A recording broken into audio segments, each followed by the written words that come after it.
Oi, novamente, uma boa noite. Estamos aqui hoje na GVCast acelerando tudo a muito vapor. Estou aqui com o senhor Renato Russo e também com o José Raul Gironde, que são do automobilismo. Muito boa noite, meninos. Meninos? Meninos? Meninos, Meninos! Boa noite, só obrigado pelo convite. Eu espero responder todas as perguntas aí suas e dos ouvintes aí. Quem quiser pode perguntar, que eu tô aqui para responder. Ah, muito legal. E você, Raul?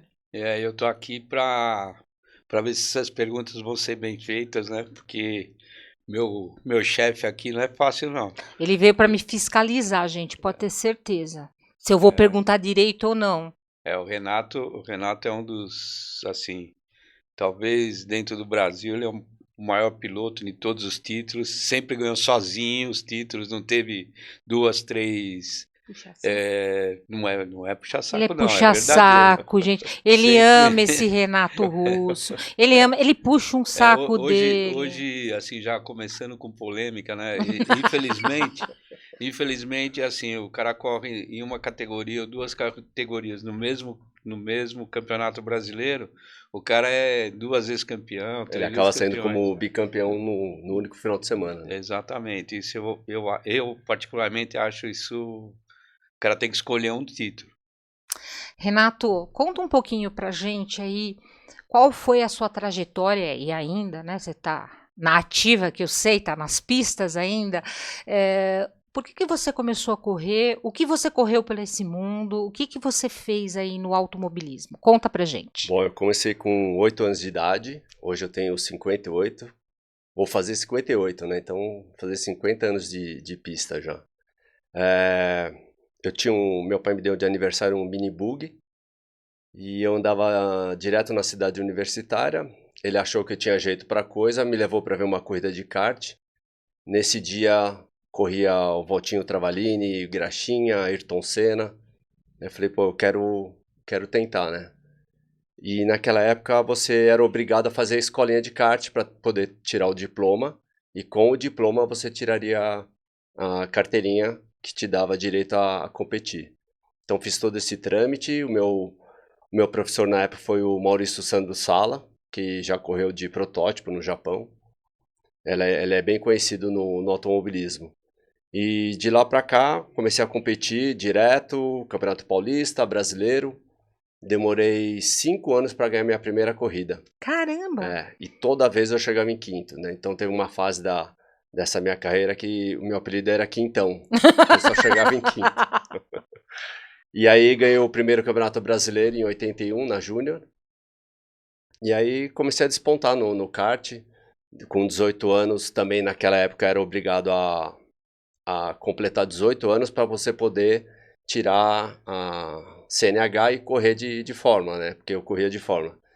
E aí fui campeão, vice-campeão brasileiro de Fórmula Ford. Na época o campeão foi o Gil de Ferran. E corri de Fórmula Chevrolet, Fórmula 3 sul-americana. Morei na Argentina por 6 meses. E nunca larguei o kart, né? Então sempre automobilismo, mas em contrapartida eu corria de kart. Corri na Stock Light por 4 anos, aí acabei sofrendo um acidente grave. Depois corri por mais 2 anos e parei no automobilismo e me dediquei totalmente ao kart. Nessa minha trajetória, com 13 anos, eu fui diria, o percussor nessa parte de coach, de você ir junto na pista com outro piloto. E numa dessa, convite não, né? Foi um pedido de ajuda, vamos dizer assim, do pai do Rubinho, né? O Rubão.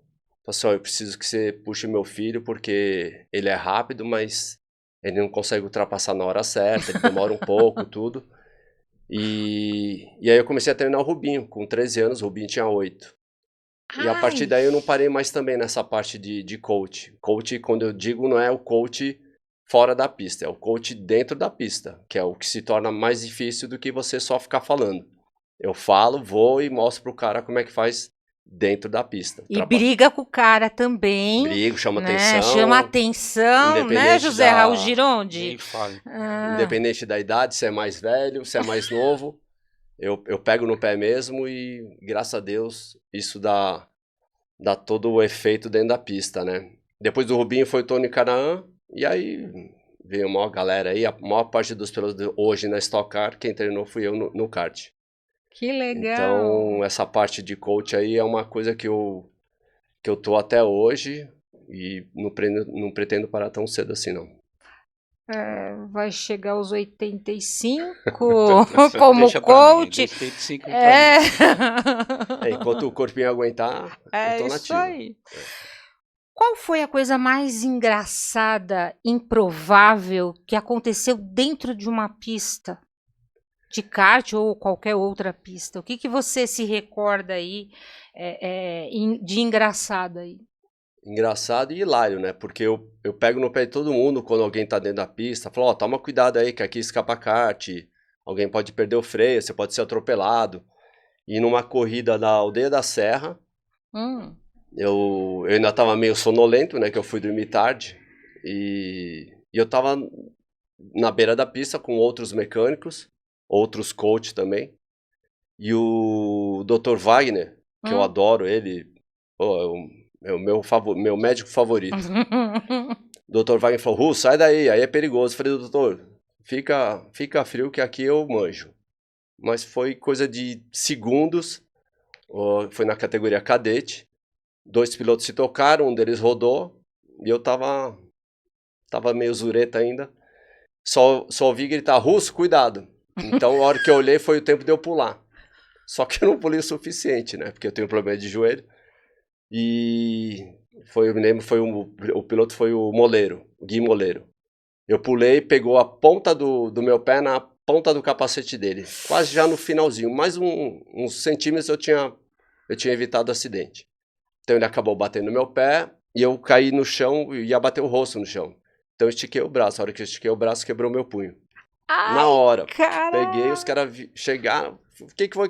Falei, ó, quebrou meu punho, me leva pro hospital. Essa foi a parte mais hilária que já aconteceu comigo. O feitiço virou contra o feiticeiro, quer dizer que você dava bronca em todo mundo e você se danou. Exatamente. Só dá bronca.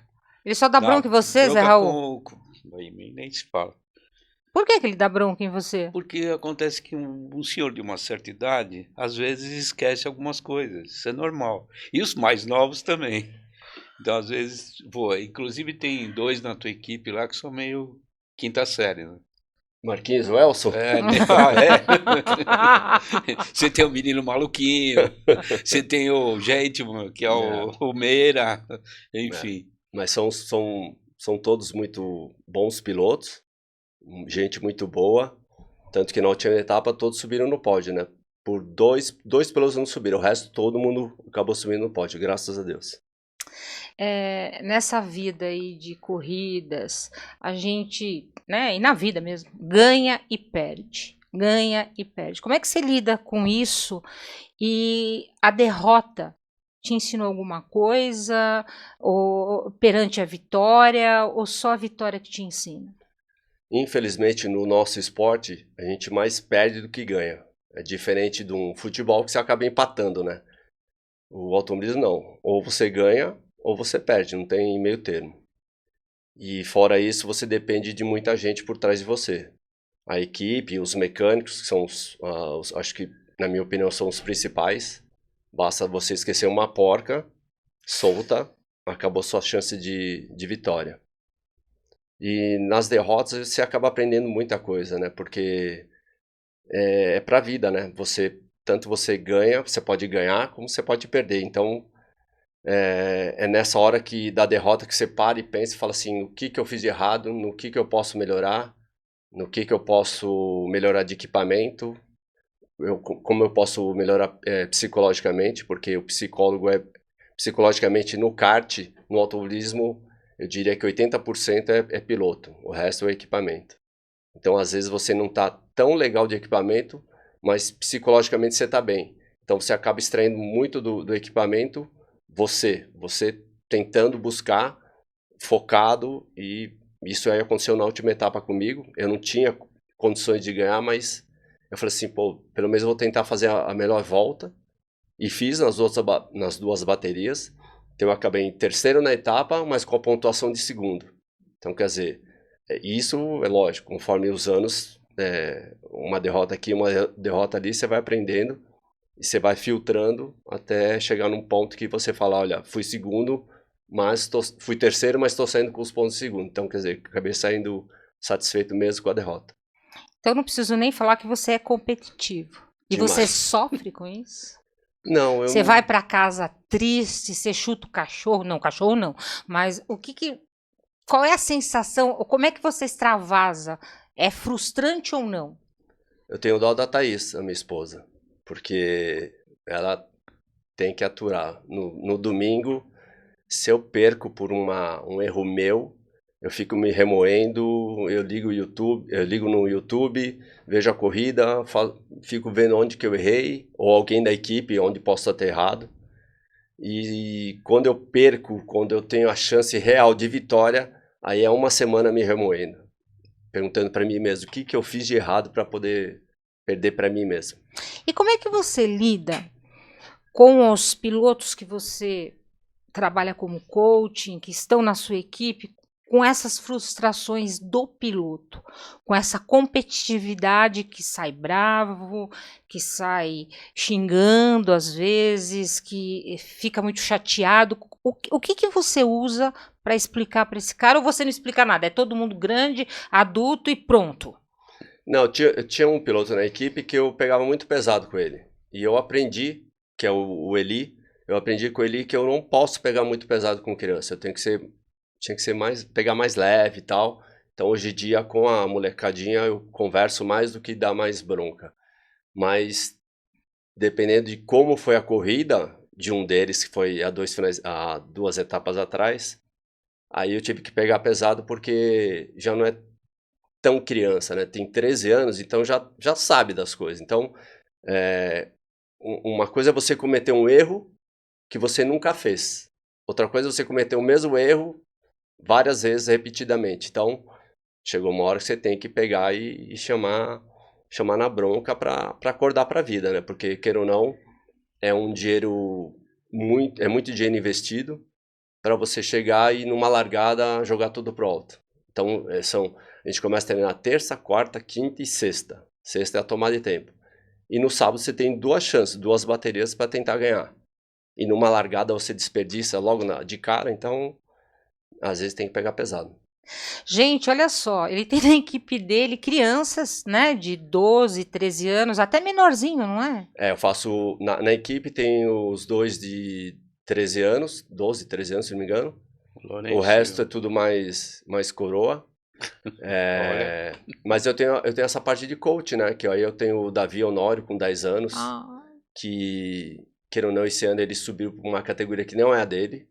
Então ele está sofrendo um pouco no início, mas eu tenho certeza que até o final do ano vai estar incomodando todo mundo. E tem os cadetinhos, né? De 8 anos, 10 anos, aí você tem que pegar leve, aí tem que pegar no colo. Gente, olha que psicologia que ele tem que usar, né? Tem bastante. Desde os mais novinhos até o sênior. Sub-60. Super 80. Super 80. Você tem que lidar com as frustrações, né? Queira ou não, é o que eu falei, você larga numa pole, primeira coisa você roda, bate, ou alguém bate em você. Imagina, depois de uma semana de trabalho. Caraca. É difícil. Antes de entrar numa prova, na pista, você tem alguma mania, algum ritual? Você pede alguma coisa? Você usa uma cueca vermelha? O que você faz, né, para poder entrar na pista, vamos se dizer, seguro? É lógico que com a experiência você vai mudando as suas manias, né? Então hoje em dia, quando eu estou no grid, eu converso com o mecânico, brinco com os pilotos da minha equipe. O Marquinhos, que é o quinta série lá da equipe, tá sempre no grid ali, contando piadinha, então você acaba descontraindo, né? Mas uma passagem desse negócio de mania, no Brasileiro de Fortaleza, eu acabei sendo campeão brasileiro, e aí nesse campeonato fui só eu e o Ará, que é um dos mecânicos da equipe, né? E eu falei, Ará, vou fazer uma promessa, mas você não fica bravo comigo? E qual que é? Eu falei, cara, eu vou ficar uma semana sem tomar banho nesse campeonato. Eu falei, pô, você tá louco, meu, você vai suar, você vai voltar todo suado, nojento. Eu falei, mas eu nunca fiz isso, eu vou fazer a primeira vez na minha vida, eu vou fazer essa promessa. E realmente, eu voltava, só trocava a roupa. Então chegou, e lógico, jogava um perfuminho, um desodorante, né, porque senão também... E olha como são as coisas. Eu fui campeão brasileiro, só que a hora que acabou, faltando 3 voltas, o meu kart começou a trepidar. E é lógico, você tá lá tenso, você não sabe o que tá acontecendo, né? Acabou a corrida, ele veio e me abraçou, e aí você tem que pegar o kart no chão e colocar na balança, tem que dar o peso, você tá dentro. Nessa hora, quando a gente levantou o kart, caiu as 2 rodas traseiras. Ai, cara! Falei, tá vendo? Valeu a pena ficar sujinho. Ai, caramba! Nossa, que promessa maluca! Maluca, mas deu certo. Coitado do Ará, né? Dormiu no mesmo quarto que você, no hotel? Separado, né? Ainda bem! Ainda bem. Se eu não me engano, em 2007, você sofreu, foi 2007, um acidente gravíssimo. Foi, na Stock Light. Na Stock Light. Conta um pouco pra gente o que isso impactou na sua vida e como você conseguiu voltar para as pistas depois disso. Então, depois do acidente eu fiquei só mais 2 anos. E aí não corri mais, a equipe fechou também. Não consegui mais nada no automobilismo. E aí foi aí que eu foquei eternamente no kart, né? Mas assim, foi um dia muito triste, porque uma coisa é você ser quem provocou o acidente. Outra coisa é você ser a vítima do acidente, onde acabou o Rafael Esperafico acabou falecendo. Depois foi feita a autópsia e realmente constataram que ele tinha quebrado o pescoço logo que ele bateu no muro, porque ele foi jogado para fora da pista. E nessa, quando ele voltou, acabou sobrando para mim. O problema dos carros da Stock, os antigos, é que você não enxerga muito lateralmente, você não enxerga quase nada, e na frente, se você estiver debaixo de outro carro, aí que você não enxerga nada mesmo. E eu estava debaixo do meu companheiro de equipe, que era o dono da equipe. E aí ele pegou e tirou pro lado esquerdo, eu achando que ele estava abrindo passagem para mim. Não, ele estava desviando do carro de Esperafio que tinha voltado para a pista. E aí nessa eu acabei acertando ele no meio, que é o acidente o mais fatal que tem no automobilismo. E falando que eu bati a 190 sem frear. Ai. Então fizeram o cálculo, eu recebi 5 toneladas de pancada nas costas e ele recebeu 20 lateralmente. Por isso que se ele não tivesse quebrado o pescoço no muro, fatalmente teria morrido na minha panca. Eu não lembro de mais nada, eu só lembro que eu acordei na UTI e depois de 2 dias me avisaram que tinha sido um acidente fatal. Perdi 30 centímetros do intestino. E aí depois de 1 mês eu voltei a correr, mas assim, não foi a mesma coisa. Nessa curva que eu fazia, que era a curva do café, você vê normal sentado olhando normal, né? Eu já vinha caçando para ver se tinha alguém rodado ou alguma peça na pista. Então, nesse ponto foi meio traumático, mas depois, mesmo correndo de kart e tal, e aí foi voltando ao normal e hoje estou bem afinadinho. E com esse acidente transformou a sua maneira de correr e teve alguma transformação, alguma lição de vida depois de uma coisa assim tão grave e com uma pessoa que morreu fatal? O que transformou na sua vida?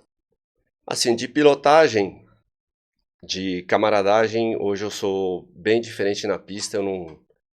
Eu tento não dividir roda com roda. Se for necessário, lógico que você acaba tendo que dividir. Mas assim, eu sou muito mais calmo na pista, nas minhas reações de pista. E fora da pista, às vezes nem eu me conheço, porque Por várias vezes, o ano passado, eu fui jogado para fora. Se fosse o russo, antigamente, já tinha partido para cima do outro piloto. Mas hoje em dia eu só chego e falo assim, olha, você viu o que você fez? Então presta atenção no que você está fazendo. Porque pode ter um revide lá para frente. Mas também não consigo revidar mais. Eu fiquei meio... Desculpa o termo, fiquei meio bundão nesse ponto, né? Mas assim, depois do acidente, o que eu diria é que você tem que aproveitar a vida a cada minuto. Porque você nunca sabe o que pode acontecer dentro da pista ou fora da pista. Eu ando de moto todo santo dia. E todo dia eu saio, peço para Deus que não aconteça nenhum acidente comigo. Mas eu tento aproveitar o máximo possível a vida. Muito bacana, muito bacana. Você treinou grandes nomes aí do automobilismo. Você sabe alguns? Lembra? Um deles foi o Rubinho Barrichello, o Tony Tony Kanaan. Kanaan, Attila Abreu, que hoje está na Stock. E se eu for começar a falar aqui, a gente vai ficar até amanhã. Mas assim, são vários que chegaram ao sucesso. Matheus Morgato foi campeão mundial, Morgato. que hoje é meu sobrinho. Uhum. O Gabriel Gomes, que hoje está na Fórmula 4. Esse moleque sempre foi top. Você mandava passar em cima do formigueiro, ele passaria em cima do formigueiro. Mesmo estando errado, ele passaria. Ele tá na Itália, né? O Gabriel tá indo e voltando. Vai pra Itália e vem pro Brasil. Mas assim, eu treinei muitos. E graças a Deus, todos que eu treinei, graças a Deus, todos tiveram sucesso ou estão super bem no automobilismo. Você olha assim, quando você começa a treinar, você tem filho e fala, isso vai dar, vai ser campeão, ou você não tem? Você tem uma percepção, tem alguma coisa que você bate o olho e fala, nossa, é pequenininho, é grande, é esperto? Você já pega de cara, né? Tipo, segundo, terceiro treino, você já sabe se leva jeito pra coisa ou não. Eu sou bem quisto e mal quisto no kardismo porque eu sou muito sincero. Então eu chego pro pai e falo assim, olha, não leva jeito, vai jogar bola, vai jogar basquete, pra você não perder o seu dinheiro. Eu falo mesmo, comigo não tem nessa não. Mas de cara eu consigo enxergar se realmente tem o feeling de piloto ou não. Cuidando dessas crianças dentro de pista, você acaba até se tornando um pai, né? Ali da pista. E o orgulho de quando eles aprendem, eles ganham, como é que você se sente? Para mim é gratificante, né? Não é só a parte financeira, tem essa parte, a parte emocional, né? Por exemplo, o Eli, eu toco muito no Eli porque ele foi um garoto que ninguém dava nada para ele dentro da pista. Fora da pista é nota 10, mas dentro da pista ninguém não queria saber do moleque. Era só, tipo, põe o kart pra ele andar e já era. Tanto que quando o Léo me procurou, eu falei assim, olha, você tem que ter um pouquinho mais de paciência porque a gente consegue, eu vou conseguir reverter isso. E realmente a gente começou a vir com ele numa crescente. Hoje ele não está mais na equipe, mas assim, a família virou amigo. E ele nunca tinha saído debaixo da mãe ou do pai para ficar em hotel sozinho com a equipe. E a primeira vez foi com a gente. Olha. Foi comigo e com o Diogo. E foi sensacional, porque o moleque nota 10 e pegaram tanta confiança que começaram a largar comigo. Né? E uma vez a gente foi para os Estados Unidos, eu, a Thaís, e o pai chegou e falou, tá aqui a chave do carro, você vai levar e voltar com meu filho para a pista, era 1 hora de viagem. E é isso, você pegar confiança e saber que você pode cuidar dos outros também, do filho dos outros também. É uma tremenda responsabilidade, né? Hoje você tem o Lourenço, tem o tem o Lourenço, o Samuca. O Samuca volta de moto comigo, dependendo do dia de treino, ele volta de moto comigo porque ele mora perto de mim. Então você vê que a confiança vai além da pista. É uma responsabilidade muito grande, né? Cuidar dos filhos dos outros. De vez em quando ele me leva de moto. Tá louco, doutor? Só por Deus. Só por Deus. E os pais, como é que você lida? Como é que você lida com os pais? Porque às vezes é o sonho do pai. Né? Você falou que você é sincerão, você diz não é pro teu filho, é um sonho seu, mas é difícil também lidar com os pais, porque às vezes eles depositam tanta coisa naquela criança e às vezes não é o que a criança quer. Como é que você lida? Eu vou te falar que é o que mais me estressa. Não é nem tanto você achar um acerto ideal, um carburador ideal, ou acertar uma curva ou outra desse pilotinho. O que mais estressa são os pais mesmo, porque por mais que você fale, por mais que você tenha experiência, você fala assim, olha, não é um moleque, é o equipamento, ou às vezes não é o equipamento, é ele que está errando. E às vezes o pai não quer aceitar isso, que realmente é o piloto. Nós estamos falando em 1/10, 2/10 de segundo. Não é nada, mas dentro da pista e não é muita coisa, mas às vezes 2/10 você tira no braço, você tira na sua pilotagem, não no equipamento. E hoje em dia no kart, 2/10, chega o preparador e fala, não, olha, eu tenho um Bura, vale X, o seu filho vai ganhar esses 2/10, e eu sou contra isso. Então às vezes eu pego no pé por causa disso, e teve um pai na nossa equipe aí que eu tive que chegar para ele e intimar ele, falar assim, ou você para de ficar aqui no box, ou a gente vai acabar se estressando. Então hoje em dia ele fica na arquibancada. E o piloto subiu para um nível assim muito alto. Começou a ganhar corrida e tudo. Então às vezes não é de propósito, mas às vezes o pai quer, o pai tá vendo que o moleque tem chance, o moleque faz uma burrada e o pai acaba se estourando dentro do box. Isso aí não é legal. Você tem essa percepção, você sabe julgar os dois lados, né? Que é muito difícil, né? Relacionamento interpessoal é o que mais dá trabalho, eu sempre falo isso. Mas você faz bem isso, pelo que eu estou entendendo, os teus pilotinhos e os seus pilotões conseguem aí entrar num acerto e fazer bem na pista. Isso te dá orgulho. Já visto que o Zé Raul já está há 7 anos comigo, né? E junto com o Zé Raul vem o Elson, Fernando Meira, Rafael Piazon, Marquinhos depois entrou na equipe, o Marquinhos já, e o Dodô que saiu recentemente da equipe. Então, quer dizer, são Tem o Douglas, né? 5 pilotos que estão há 7 anos já comigo. Caramba! Então isso se chama confiança, chama bom trabalho. Bom trabalho de equipe. Você tem também tem uma relevância com seus mecânicos, né? Eu tenho, nesse ponto, eu tenho que tirar o chapéu para os meus 3 mecânicos, que é o Ará, que você já conhece, gente boníssima, Diogo e o Márcio. E o bom da equipe, não querendo me vangloriar, né? Mas o bom da nossa equipe, fora os mecânicos, é que eles têm essa parte de coach, todos eles, que eu faço essa parte de coach com eles. Eles não precisam contratar um coach, eles já têm dentro da equipe. A única coisa que a gente contrata fora é telemetria, que também ajuda demais. Então acaba fluindo tudo e aí tá o resultado, aí quase todo mundo no pódio. É bacana demais, né? Ver o resultado do teu trabalho a olho nu, né? É uma coisa que você vê gradativamente, a pessoa vai crescendo, crescendo, crescendo e chega no pódio, né? Que é o que todo piloto quer. E são poucos que reconhecem.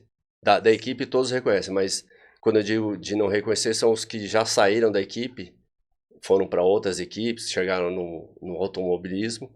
São poucos, eu conto na palma da mão aqui, são poucos que numa entrevista falam assim, olha, eu devo isso ao Russo, porque ele me ensinou lá atrás e tudo que eu sei hoje, graças ao Russo. São poucos. É triste. Jovens pilotos, num mundo tão competitivo, como é que você lida com isso, com essa criançada, novamente, falando de competição, num mundo, não só no automobilismo, mas o mundo inteiro só compete, ganha quem está mais rápido, em qualquer lugar, em qualquer profissão. Como é que você lida com as questões humanas, com as questões de companheirismo, porque eles têm que ser companheiros, né? Você falou do Samuquinha, eu vejo o Samuquinha beijar os outros pilotos e agradar eles, né? Eu já vi o Samuquinha fazer isso, porque perdeu, ele vai lá e abraça. Eu acho isso maravilhoso e eu acho que parte muito de você isso, ou eu estou enganada? Não, eu tenho isso também. Quando eu vou ultrapassar alguém e acabo eu provocando acidente, faço questão de entrar no box do do meu adversário, pedir desculpas, abraçar e falar, olha, eu errei, você me perdoa, perdoa tal, morreu o assunto ali. E isso com todos que estão na equipe, principalmente a molecada. O Samuquinha tem uma coisa que ele bateu no moleque, ele forçou demais e acabou batendo. E aí ele chegou no box e, né, pra eles tá tudo bem, né? Não são eles que pagam a conta. E eu falei, você foi pedir desculpa? Ele, não, eu não vou pedir desculpa. Eu falei, não, você vai pedir sim, você errou. Ah, mas ele veio pra cima. Não, mas quem acabou causando o acidente foi você. Então você vai lá. Não, eu não vou. Então vai. Peguei na mão dele e falei, vamos lá comigo. Fui lá, entrei na equipe, dá licença. Falei, ó, fala com ele aí. Aí foi lá e pediu desculpa. Então, quer dizer, querendo ou não dizer, acabou aprendendo que não tem que pedir desculpa, tem que ser humilde nesse ponto e falar, ó, errei. Todo mundo erra. Eu erro até hoje. Tem 50 anos de kart e eu erro até hoje. O meu vovô aqui erra até hoje também. Mas não, nem por isso deixa de ser um bom piloto. O que acontece na pista fica na pista ou você leva pro coração? Pegou. Depende. Polêmica, hein? Palavra mágica. Né? Fica lá na pista, você leva pro coração.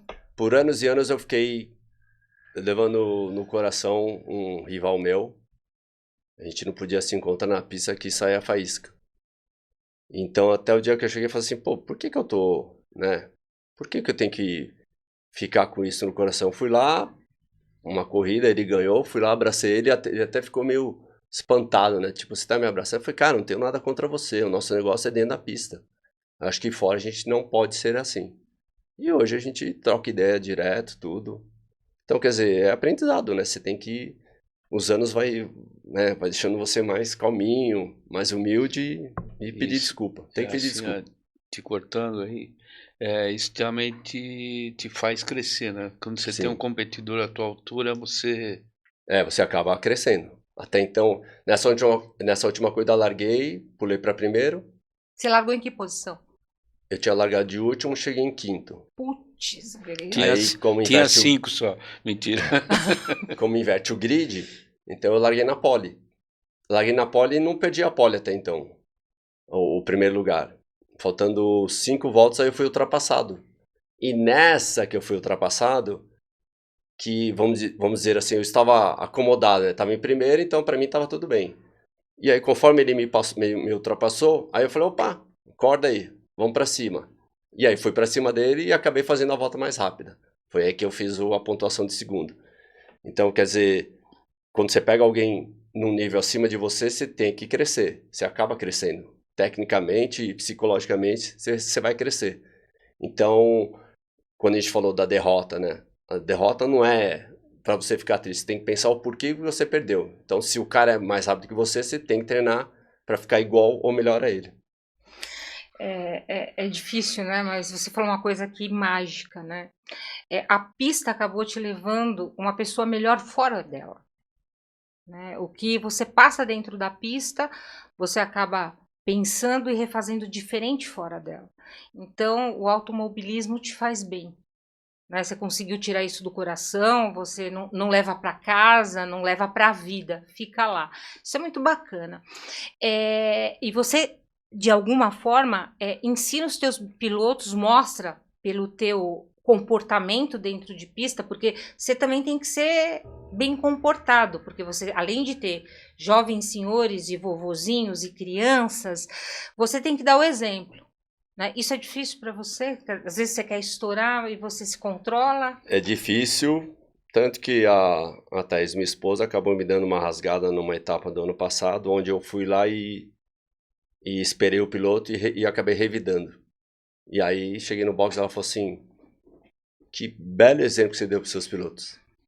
Aí eu falei, putz, mancada minha, né? Então, você tem que pensar 3 vezes antes de fazer qualquer coisa, porque queira ou não, é o que você acabou de falar, você está dando exemplo. E isso eu não quero dar o exemplo ruim para os meus pilotos, não. Pelo contrário, eu quero que eles façam tudo certinho. Tem que ser, pegar firme com o seu adversário, mas tem que ser justo também. 40 anos de pista. 50. 50? Você foi, 50. Começou 8. Começou 8. 50 anos de pista. Mas o que mudou do dono de equipe, do coaching, para esse jovem lá atrás, não vou falar que você é velhinho, vá, mas lá atrás, o que que você mudou? O que que mudou aí? O que virou a chave? Quando, quando você é jovem, você acha que você pode tudo, né? Você acha que ninguém é melhor que você. E teve uma fase, sim, que eu era, na época da Fórmula 3 sul-americana, eu cheguei a ganhar a primeira etapa em Cascavel. Eu subi em primeiro, depois de meia hora me desclassificaram, porque eu tive uma ajuda externa na hora da largada, que meu carro morreu. É. E a equipe foi lá e empurrou o carro, então isso não é permitido. Mas eu acabei ganhando a corrida dentro da pista, em cima de dois grandes pilotos na época, que era o Christian Fittipaldi e o Leonel Friedrich. E os dois com carros importados de fibra de carbono, e meu carro era tubular, argentino, com motor Renault argentino. E aí vem o plano Collor, e o meu patrocinador Full perdeu tudo. Ai. Até hoje não conseguiu se reerguer, perdeu tudo. E foi aí que a minha carreira simplesmente, vamos dizer assim, tinha acabado, porque eu seria o próximo, depois do Senna, eu seria o próximo a chegar na Fórmula 1. Eu tava bem encaminhado, né? E aí a ficha cai, né? Fala assim, putz, e agora, né? O que eu vou fazer da minha vida? Só que nessa época, quando você acaba sendo um dos mais visados, todo mundo falando, você é um baita de um piloto, tal, não sei o quê. E querendo ou não, isso aí acabou meio que subindo na minha cabeça. Então eu não tenho problema de assumir isso. Acho isso muito legal. Eu era muito mascarado, meio arrogantão, cheio de querer ser o cara. E aí quando você tá por baixo, aí você vê quem era quem que tava do seu lado. Aí você fala assim, pô, eu tava achando que era o cara e eu não sou ninguém. E tanto que na época, o único cara que estendeu a mão pra mim foi o Mário Sérgio, da Kart Mini, que eu cheguei e falei, Mário, eu não tenho mais nada, eu preciso continuar, nem que seja no kart. Falei assim, eu queria fazer essa parte de coach, continuar fazendo, mas eu vou me dedicar totalmente no kart. E eu sei que na época ele tinha a equipe CCE, né? CCE, Kart Mini. E aí eu comecei a treinar o Dorigon começou a ganhar corrida. E aí ele falou assim, olha, você tem que voltar a correr também. Caramba. Então você vai correr de Senior A. E era pneu amarelo. Só pra quem tá assistindo entender, o pneu amarelo é como se fosse hoje o pneu da tarja vermelha na Fórmula 1, que é o pneu macio. E hoje a gente anda com um pneu um pouco mais duro do que o amarelo, que é o vermelho. E aí eu comecei a correr e não virava bem. Não virava bem. Aí eu falei, pô, sempre guiei kart na minha vida, por que eu não tô... E aí o Toninho Nicastro, que é o pai do André Nicastro, chegou e falou assim, olha, você tá guiando errado. E eu vou fazer você reaprender a guiar. Então são esses dois caras que eu devo muito, o Mário Sérgio e o Nicastro, pelo fato de perder o tempo dele e querer fazer eu reaprender a andar de pneu amarelo, que até então nunca tinha andado. Na minha época era tudo pneu fino, pneu mais duro. E aí a partir desse momento comecei a ganhar corrida, o Dorigon ganhando corrida, a equipe começou a ir bem. E aí eu falei assim, sabe uma coisa? Deus sabe o que faz. Então, de repente, não era para eu tentar chegar numa Fórmula 1. Deus te falou assim, ó, você vai ficar no kart, você vai ensinar o que você sabe pra molecadinha, você vai formar pilotos. E é o que eu faço isso até hoje. Partindo dessa premissa, é difícil no Brasil ser corredor? É possível? Piloto. Corredor, piloto, ó, já me corrigiu, você viu? Eu tô aqui pra isso. Ah, Só pra tá ficar quieto lá. e só dar no meio. Caramba, ser piloto.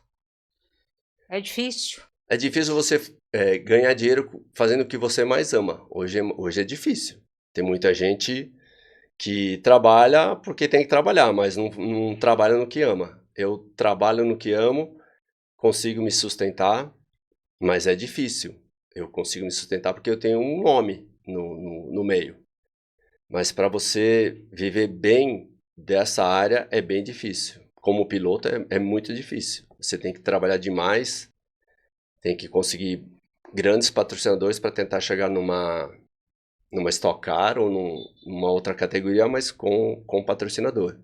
Então, para você crescer sem ajuda externa, esquece. Difícil. Se você fosse pensar num piloto ideal, como seria esse piloto? Ah, meu pai. Como seria esse piloto? Persistência igual Zé Raul. Arrojado igual o Senna. Ah, o Senna. Você conheceu o Senna? Eu corri com o Senna. Você correu? Corri. Tive esse chegou. prazer. Eu corri o Pan-Americano com o Senna, fiz a pole em cima dele, mas durei 6 voltas só. 6 voltinhas, foi a minha consagração. Mas foi demais. Ele chegou a me convidar aí para a inauguração da pista dele lá em Tatuí. Por 2 vezes eu fui e corri lá com ele. Então teria que ser o arrojo do Senna, a técnica do Rubinho, porque o Rubinho é fantástico. É um cara que eu ensinei ele, mas quando eu estava no Fórmula, ele me ensinou umas técnicas de chuva que não esqueci até hoje, para andar de Fórmula. Então é um cara que me ajudou bastante quando eu estava na época de Fórmula.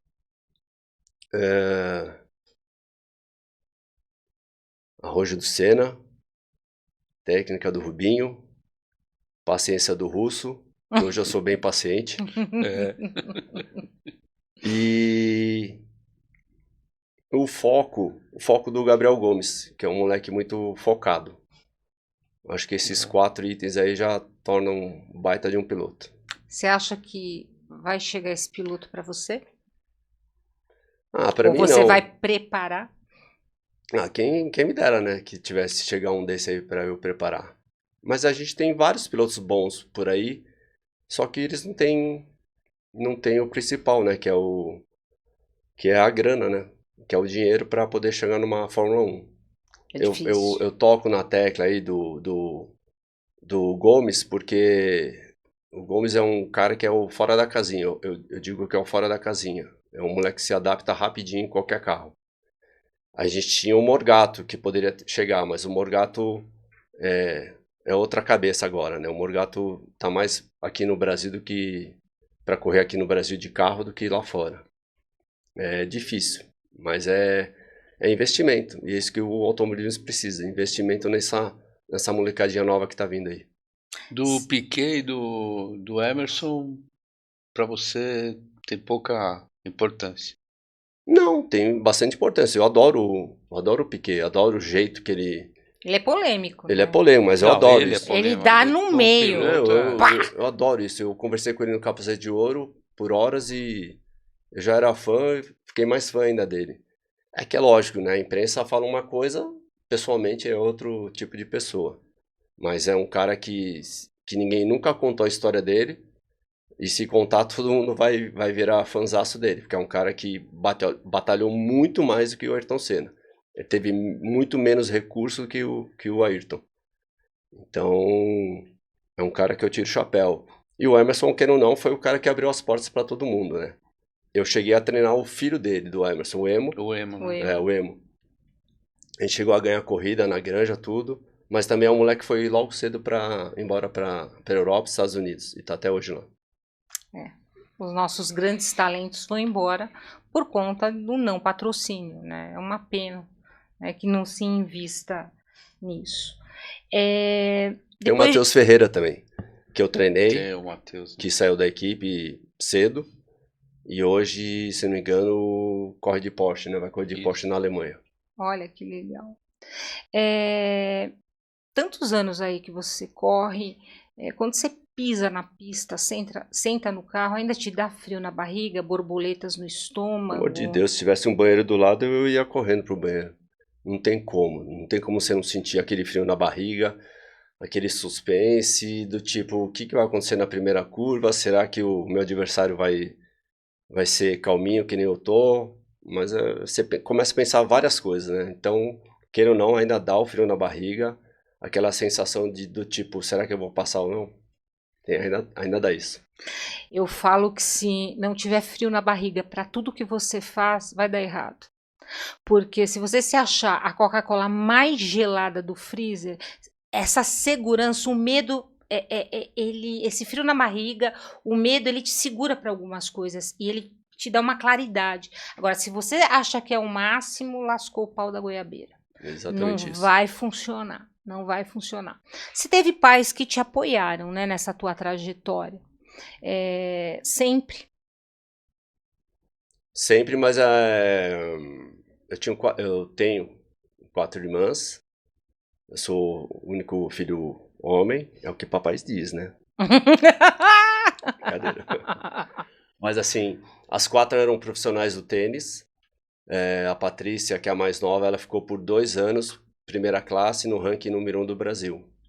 Então, quer dizer, era uma mega tenista que poderia ter chegado ao sucesso. Só não chegou porque meu pai era esse tipo de pai que extrapolava, né? Então, Caraca. perdi o jogo, ele não pensava 2 vezes, ele pulava a grade e dava bronca dentro da quadra com todo mundo escutando.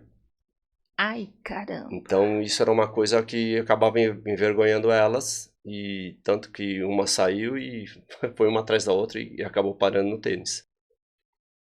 E eu tive um episódio no Superkart, onde eu larguei de segundo e acabei batendo o bico, abri um rombo no bico e eu tive que parar no box. E aí meu pai chegou, arrancou o bico e jogou do outro lado do autódromo. Bonzinho, calmo, não? Aí eu cheguei pra ele e falei assim, olha, a próxima vez que você fizer isso eu paro de correr de kart, não sento nunca mais um carro de corrida. Então nunca mais ele fez isso. Mas hoje, querendo ou não, é esse exemplo que eu tento passar para os pais, né? Que não é legal isso, sabe? Você dá bronca na frente de todo mundo. Hoje em dia, eu pego o moleque, levo pra fora do box e rasgo ele. Mas é longe de todo mundo. Obviamente que tem horas que você não consegue segurar, né? Então, o Samuquinha foi um deles que eu dei a bronca dentro do box, mas uma bronca técnica, né? Não uma bronca como pai de piloto, e sim como chefe de equipe.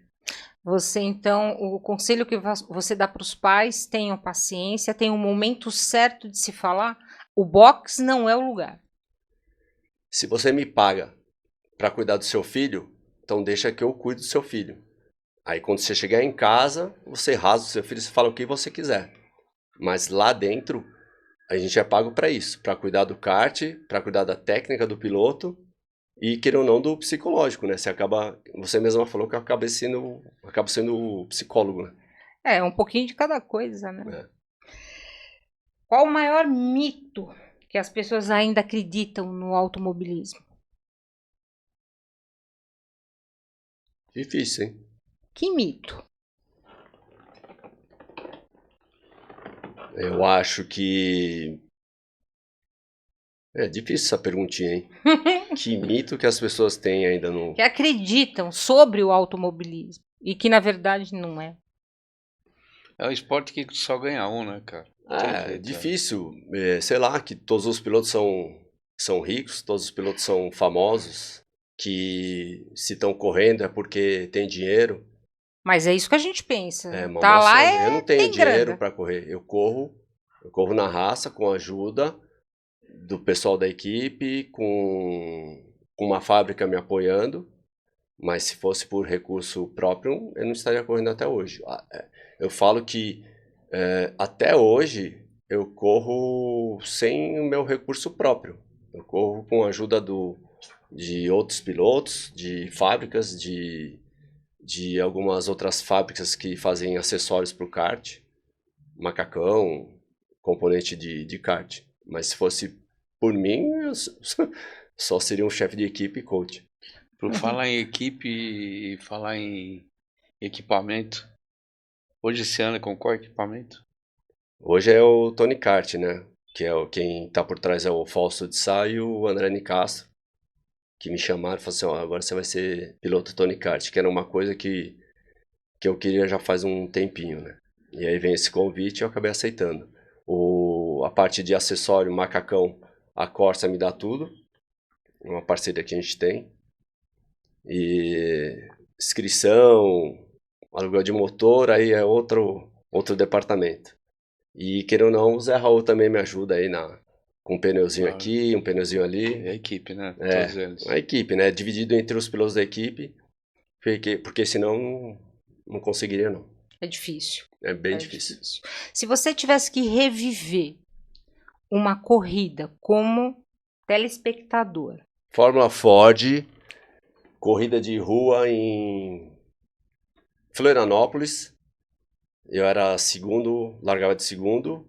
Primeiro era o Christian Fittipaldi, patrocínio da Philly Shave, era a melhor equipe que tinha na Fórmula Ford. Quando eu falo melhor equipe, pelo amor de Deus, não vou entender errado. A melhor equipe é em termos de equipamento, em termos de estrutura. Porque em termos de mecânico, eu acho que a minha equipe na época era a melhor. A gente só não tinha o recurso suficiente como ele tinha. E eu era patrocinado pela Hudson, que era uma petrolífera. E o chefe da equipe chegou e falou assim, ó, você só tem uma única chance, que é a sua largada. Se você não largar na frente, você não pega mais ele, porque o Christian era muito rápido. Eu falei assim, tá bom, vou dar um jeito, mas vou tentar pelo menos, né? Então, enquanto todo mundo tinha parado o carro alinhado retinho, eu já tinha parado alinhado mirando ele, porque a primeira curva era para a esquerda. Eu falei assim, a minha única chance vai ser essa. E graças a Deus eu larguei super bem e pulei na frente dele. Eu não lembro quantas voltas eram, mas vamos supor, eram 20 voltas. As 20 voltas eu tinha que fazer internamente as curvas, porque senão ele ia passar. E como era circuito de rua, você não tem área de escape. Então é praticamente impossível você passar por fora. Que quando você vai por fora na rua é sujeira, e aí você acaba batendo.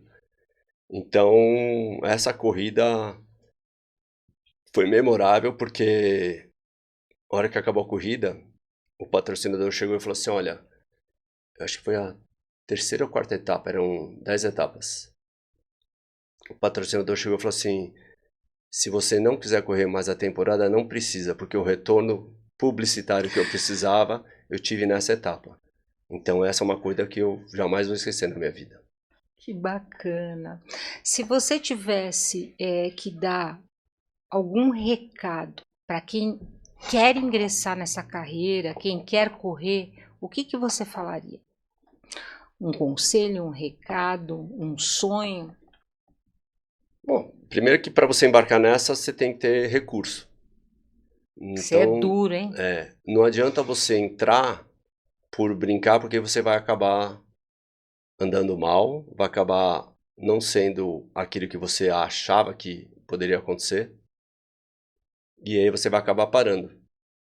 E eu falo que mesmo que você tiver recurso e não conseguir ganhar logo de cara, não desista, porque queira ou não, a sua hora vai chegar.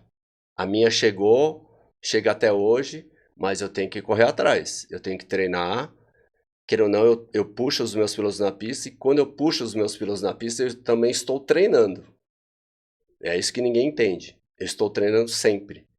Então eu sei a hora certa de ultrapassar, a hora certa de deixar me ultrapassarem, mas o que eu falo é, não desista. Não desista, porque uma hora alguém vai estar te olhando, uma hora vai acontecer. Pode esperar que vai acontecer. E outra coisa, seja sempre humilde, independente da posição que você tiver. Se você é, que nem eu, 10 vezes campeão brasileiro, ou se você não é nada no kart. Seja humilde, porque todo mundo está te olhando. E uma hora vai aparecer alguma coisa boa para você. Além de encontrar você nas pistas em Interlagos, aonde nós podemos te encontrar nas redes sociais? Fala para mim. O Instagram é Russo62, o Facebook eu não tenho mais. É só o Instagram, Russo62, e tá tudo certo. O 62 é pelo data de nascimento ou é... Não, eu sempre fui o número 2, né? Comecei com o número 5, depois eu fui o número 2, que foi quando eu fui pro Campeonato Mundial, que aí eu comecei a ganhar corrida na graduados. Com 13 anos eu já era graduado, né? Então eu corria com o número 2. Depois foi o Eterno 81, e nessa época, quando eu fui pro carro, como eu não competia mais de kart, eu andava de kart, mas não competia. Então o seu Luiz pegou o número 81. O seu Luiz falou, o dia que você parar eu vou pegar esse número. E aí quando eu voltei, eu falei, bom, vou pegar o 62, que a somatória é 8. E eu sempre queria andar de 8. E não tinha o 8 naquele ano, eu falei, então, vou pegar o 62. E o legal ainda bem que você perguntou isso aí. O legal é que o número 62, o Matheus Morgato, quando ele foi embora da equipe, que ele começou a ganhar tudo aqui, ele foi para os Estados Unidos e não voltou mais, porque ele começou a ganhar corrida lá. E ele fez questão de usar o 62 e usa o 62 até hoje. Correndo nos Estados Unidos, onde tiver, ele faz questão que na inscrição ponha o número 62. E a última foi o Lorenzo, que fez o pedido. Falou, tio, eu posso correr com o 62? Eu falei, você pode, mas você tem que honrar um número. Né? E hoje ele corre de 62. Muito bacana. Gente, eu recebi aqui o Renato Russo. Essa coisa, esse homem que corre a todo vapor nas pistas há 50 anos. Foi um prazer tê-lo aqui. Eu acho que a gente tem muito mais conversa, vamos marcar outros dias com outras pessoas, né, doutor? Sim. Para a gente poder ir contando essa história. E eu tô aqui para falar para você. Siga as redes sociais da GV, né, Centro Educacional Latino-Americano, do Russo 62. Procura ele lá, você vai ver. Tem equipe Russo Racing. Russo Racing, é assim? Equipe Russo Racing. Olha, eu já não sei falar. Russo Racing. Olha só, procura aí que você vai ter a história dele lá, vai ver as corridas e é muito bacana. Eu espero você daqui 15 dias com mais 2 episódios do GVCast. E eu falo de novo, eu gosto de gente que faz gente feliz. Beijinho. Obrigada, Russo. Obrigado, Sol. Fala aí com teus telespectadores, diz tchauzinho e encerramos aqui. Obrigado a todos que perderam o tempo aí, pouco, mas perderam o tempo para ver o podcast. E espero que vocês me sigam lá no Instagram e no próprio Instagram da equipe tem as datas lá do campeonato. É gratuito a entrada, qualquer um entra lá de boa e pode assistir a corrida. Elas são feitas mensalmente de sábado. Então vocês olham lá que tem um calendário lá, espero vocês lá. Obrigada. Valeu.